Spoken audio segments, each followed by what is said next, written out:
تهنئة بمناسبة مرور 100 عام على نياحة القديس الأنبا إبرام أسقف الفيوم والجيزة.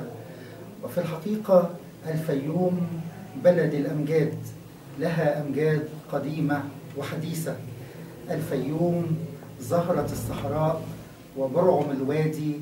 الفيوم لها أمجاد قديمة.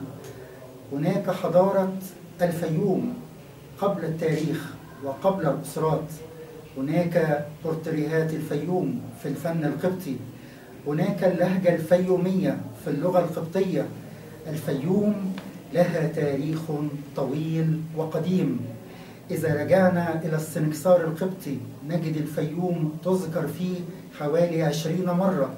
لو رجعنا إلى كتاب جغرافية مصر في العصر القبطي لإيميلينو نجد هناك حوالي 20 مدينة أو بلدة من الفيوم تذكر في هذا الكتاب. والفيوم أيضا لها أمجاد حديثة. في الحقيقة نيافة الحبر الجليل الأنبا إبرام جعل من الفيوم مركز إشعاع علمي وثقافي وروحي.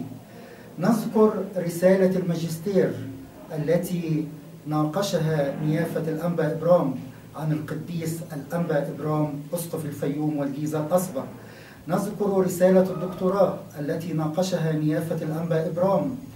ونذكر أيضا مؤتمر علمي عقد منذ عدة سنوات تحت رعاية مؤسسة ماري مرقس للتاريخ القبطي عن أبروشية الفيوم وعن أديرة وكنائس الفيوم.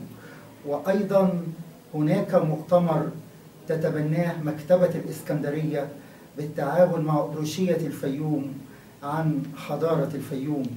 كل هذه أمجاد قديمة وحديثة للفيوم. أيضا هناك منشآت كثيرة وعمران وتعمير ومنشآت سوف يفتتحها قداسة البابا تودروس الثاني عند زيارته للفيوم بمناسبة مرور 100 عام على نياحة القديس الأنبا إبرام أسقف الفيوم والجيزة الأسبق.